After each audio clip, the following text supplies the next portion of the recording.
গত সরকারের যে অটোমেশন পদ্ধতি, এই অটোমেশন পদ্ধতি আমাদের ছাত্র ভর্তির সংখ্যা কমে যাচ্ছে দিন দিন ধরে, আর ছাত্র ভর্তির যে সময় এটা বেশি লাগতেছে। এটা যেমন সরকারের জন্য খুব সমস্যা এবং ছাত্রছাত্রীদের জন্য সমস্যা।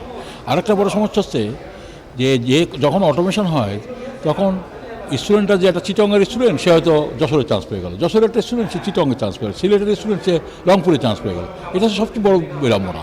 কারণ একটা মেডিকেল স্টুডেন্ট সে যখন টাকা দিয়ে পড়বে সে তো তার পছন্দ মতো জায়গায় পড়বে, যখন অটোমেশন হয় সেটা করা সম্ভব হয় না। এটা একটা বড় বিড়ম্বনা। এই জন্য আমরা সবসময় বারবার বলেছি যে আমাদের অটোমেশনটা বাদ দেওয়া হোক। আরেকটা সমস্যা হলো যে আমাদের যারা বিদেশি স্টুডেন্ট আসে সেই বিদেশি স্টুডেন্টের নিয়েও কিছু সমস্যা আছে, তাদের নম্বর নিয়ে কিছু সমস্যা আছে, তাদের আসা যাওয়ার কিছু সমস্যা আছে। এই সমস্যাগুলো আমরা আলোচনা করেছি আমাদের ডিজি মহোদয়ের সাথে। ডিজি মহোদয় ডাইরেক্টর জেনারেল যিনি আছেন উনি খুবই ভালো মানুষ, পজিটিভ, উনি চেষ্টা করতেছেন। কিন্তু সবারই এটা তো গভর্নমেন্টের একটা জিনিস, হঠাৎ করে একটা সিদ্ধান্ত হয়ে গেলে সেটার থেকে সরে আসা অনেক সিদ্ধান্তের ব্যাপার। এটা একটা ব্যাপার। আর একটা বিষয় হলো যে এটার ব্যাপারে উনি পজিটিভ, আজকে মন্ত্রী মহোদয় উনি অনেক আশাবাদ ব্যক্ত করেছেন। আশা করি উনি আমাদের এটা সমাধান করে দেবেন।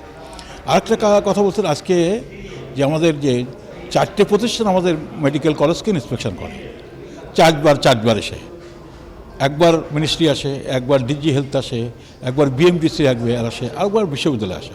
4বার একটা প্রতিষ্ঠানকে 4বার আসে। আমরা বলেছিলাম যে 4বার আসার দরকার নেই, একই জিনিসের জন্য 4বার আসার দরকার নেই, তোমরা 4 জন একবারে আসো। আর হলো আমাদের টিচার সমস্যাকে টিচারদের যে 65-এর পর ওদেরকে করে দেওয়া আছে।